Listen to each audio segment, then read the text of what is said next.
Area then go with NCERT Saar Sangrah. And अगर आपको एक कलरफुल नोट्स है, आप देख सकते हो कलरफुल वे भी करेंगे लूसेंट के साथ कि क्या ये लूसेंट से ज़्यादा अच्छी है, या टॉक अबाउट एनसीईआरटी सार संग्रह कि आपको किस कंडीशन में इसको पढ़ना।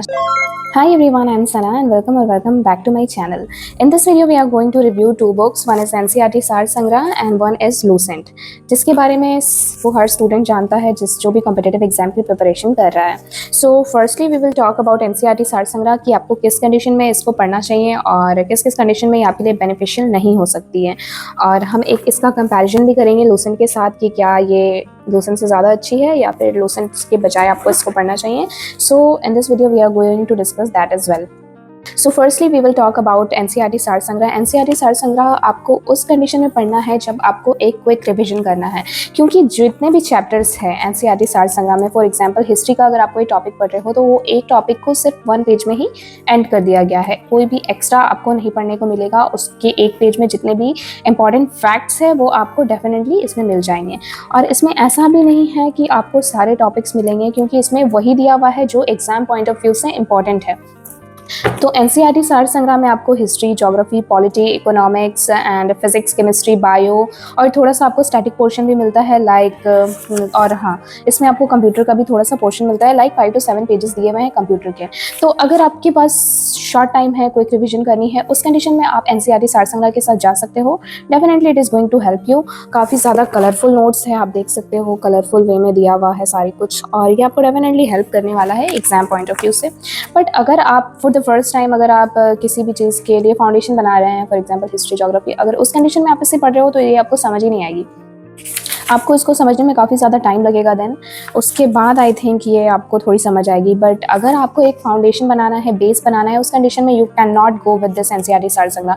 ये सिर्फ आप उसी कंडीशन में पढ़ सकते हो एग्जाम के पॉइंट ऑफ व्यू से, अगर आपका एग्जाम आने वाला है या फिर इंपॉर्टेंट फैक्ट्स के लिए एक अलग से बुक चाहिए, उस कंडीशन में आप एनसीईआरटी सार संग्रह के साथ जाओ। Definitely it is going to help you.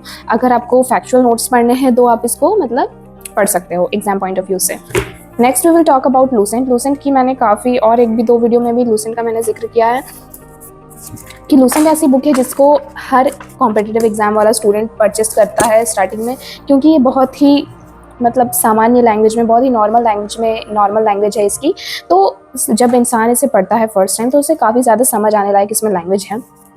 तो this was the first book of mine कि जब मैंने इसे परचेस किया था, ये मेरी पहली बुक थी जिसे मैंने परचेस किया था for preparing for my examination and all, and it has helped me a lot.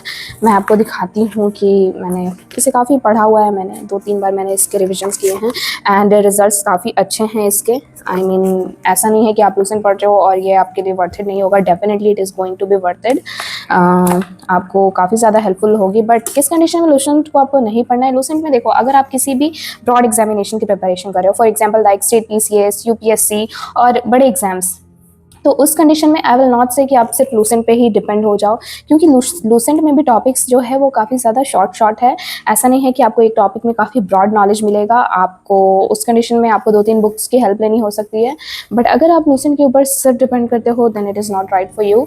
Lucent आप उस कंडीशन में पढ़ सकते हो जब आपको एक अच्छे से रिवीजन करना है, अपना एक फाउंडेशन क्रिएट करना है। अगर आप फर्स्ट टाइम रीड कर रहे हो तो Lucent will be okay. So now the question is कि लूसेंट आपको लेनी चाहिए या एनसीईआरटी सार संग्रह? So it completely depends. अगर आप किसी भी सीबीटी एग्जाम की प्रिपरेशन कर रहे हो जिसमें आपको 1 वर्ड्स काफ़ी ज़्यादा इंपॉर्टेंट लगते हैं, तो उस कंडीशन में I will say that go with NCERT Saar संग्रह। इसमें आपको काफ़ी ज़्यादा फैक्चुअल क्वेश्चंस मिल जाएंगे और आपके एग्जाम पॉइंट ऑफ व्यू से वो काफ़ी ज़्यादा अच्छे होंगे। बट अगर आप अपनी फाउंडेशन को अच्छा करना चाहते हो तो उस कंडीशन में definitely you should go with Lucent, क्योंकि लूसेंट आपका फाउंडेशन क्रिएट करेगा, ये आपका बेस बनाएगा। और डेफिनेटली जब आप बेसिक चीज़ों को पढ़ोगे तो आपको एडवांस चीज़ें समझने में काफ़ी ज़्यादा आसानी होगी।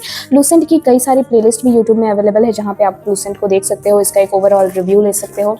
लूसेंट में भी सेम वही सारी चीज़ें हैं, history, geography, polity, economics, physics, chemistry, bio and थोड़ा सा स्टैटिक पोर्शन। वो बेसिकली दोनों ये बुक सेम है। मुझे उतना नॉलेज नहीं था इसलिए मैंने दोनों को ले लिया था। अदरवाइज आप दोनों में से किसी एक को भी लोगे तो it will be like okay, but ये कम्प्लीटली डिफरेंट है इससे, ये याद रखना। इसमें जो चीज़ें हैं वो सेम है, बट आई मीन इसमें जो चीज़ें दी गई हैं वो सेम है, but pattern is completely different. Lucent के साथ जाओगे तो सारा कुछ आपको एक बेस के फॉर्म में मिलेगा, और एनसीईआरटी सार संग्रह के साथ जाओगे तो इसमें सारा कुछ one liner as a question answer मिलेगा। क्वेश्चंस है, उसके बाद वन वर्ड में आंसर है। तो अगर आपको जस्ट एक लर्न करने के लिए आप ले रहे हो, क्विक रिविजन के ले रहे हो, then go with NCERT Saar Sangrah. And अगर आपको एक बेस चाहिए, अच्छे से आपको समझना है चैप्टर्स को शॉर्ट में, then go with Lucent. So yeah, this was all about the video. Now according to your choice you can buy any of these books जो भी आपको लेनी हो।